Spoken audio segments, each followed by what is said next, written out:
विगत दिनों जमशेदपुर के कदमा शास्त्री नगर इलाके में हुए हिंसा मामले में भाजपा व बीहिप के नेताओं को गिरफ्तार कर जेल भेज दिया गया था। इसके विरोध में आज भाजपा द्वारा सांची जिला मुख्यालय के समक्ष विशाल प्रदर्शन किया गया। इस विरोध प्रदर्शन में भाजपा के प्रदेश अध्यक्ष दीपक प्रकाश भी मौजूद रहे। विरोध प्रदर्शन में सैकड़ों की संख्या में भाजपा के पुरुष व महिला कार्यकर्ता मौजूद थे। तमाम भाजपाइयों ने एक स्वर में पुलिसिया कार्रवाई के खिलाफ विरोध किया। इस दौरान भाजपा कार्यकर्ताओं ने हेमंत सरकार मुर्दाबाद, हेमंत सरकार होश में आओ सरीखे नारे लगाए। भाजपा प्रदेश अध्यक्ष दीपक प्रकाश ने कहा कि राज्य सरकार के दबाव में जिला प्रशासन ने निर्दोष लोगों को जेल भेजा है, जबकि दोषी बाहर घूम रहे हैं। आज इस धरने के माध्यम से एक विशाल आंदोलन की शुरुआत की गई है। 11 मई को घाटशिला और 12 मई को सरायकेला में भी भाजपा विधायक दल के नेता बाबूलाल मरांडी के नेतृत्व में विशाल धरना दिया जाएगा। उन्होंने कहा कि यह आंदोलन अब केवल जमशेदपुर का नहीं है, बल्कि अन्याय के खिलाफ अब यह आंदोलन राज्य भर में लड़ा जाएगा और आंदोलन तब तक जारी रहेगा जब तक निर्दोषों को रिहा नहीं किया जाता। धरना प्रदर्शन में जमशेदपुर के सांसद विद्युत वरण महतो भी मौजूद थे।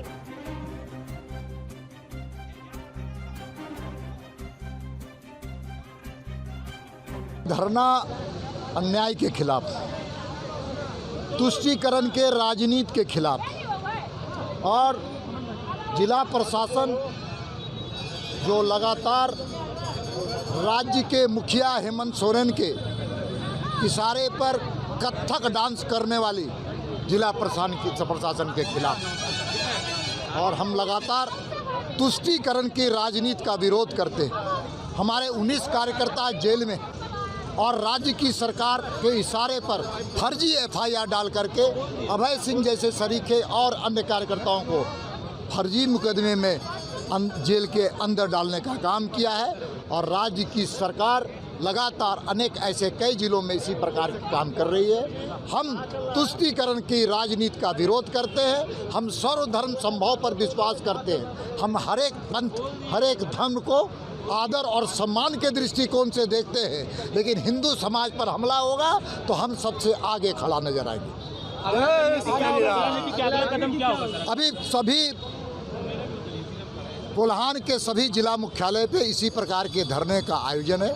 उसके बाद बैठ करके आगे की रणनीति और राजनीति तय करेंगे। करना हो रहा है, इसमें एक ही बात करना है कि प्रदेश की ओर से हमारे महानगर जिला अध्यक्ष के नेतृत्व में महाधरना के आयोजन किया गया है और जिस तरह शास्त्री नगर में उस दिन जिन लोगों ने अपराध को अंजाम दिया, इफ्तार पार्टी खाने के बाद पूरा सशस्त्र हथियारबंद हजारों लोग आकर पुलिस पर हमला की, हमारे मंदिर पर हमला किया गया। वैसे व्यक्ति, एक भी व्यक्ति को दोषी नहीं बनाकर कोई ठेला वाला, हमारे भारतीय जनता पार्टी का नेता जो अभय सिंह डायरेक्ट वहाँ पहुँचा भी नहीं था भी नहीं, वैसे व्यक्ति को जेल की सलाखों में बंद कर दिया गया। ये बड़ा अन्याय और जुल्म है। इसका विरोध में आज महाधरना है। सिर्फ यही नहीं, पूरा हमारे कोल्हान में इसका फेज वाइज सरायकेला है, चाईबासा है, अब पूर्वी जो हमारे घाटशिला है उसमें भी इसका महाधरना का आयोजन किया गया है। और ये आंदोलन अभी शुरुआत है, क्योंकि हम लोग भी परख रहे थे, जिला एडमिनिस्ट्रेशन आश्वस्त किया था कि जो लोग इसमें इन्वॉल्व नहीं है उसको हम लोग इन्वेस्टिगेशन करके उसको छोड़ दिया जाए, लेकिन आज तक ऐसा नहीं हो पाया है। और हम लोग कहाँ के सुपरविजन में बहुत सारे ऐसे गरीब लोग हैं जो उसमें इन्वॉल्व नहीं है, किसी तरह दैनिक जीवन में रोजी रोटी कमाने वाला, उसका भी नाम आ गया, उसको भी जेल में डाल दिया गया। वैसे लोगों को बाहर किया जाए।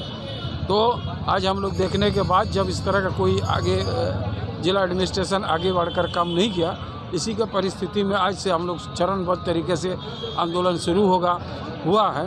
अभी पहले तो कोल्हान में धरना प्रदर्शन होगा, इसके बाद जो भी प्रदेश और जिला तय करेगी उसमें भारतीय जनता पार्टी का एक एक कार्यकर्ता अपना नेता के लिए, अपना कार्यकर्ता के लिए अपना पूर्ण रूप से समर्पित होकर इसको जेल से बाहर निकालने का और इसको न्याय दिलाने में संघर्ष करेंगे। इसमें कहीं दो बात नहीं।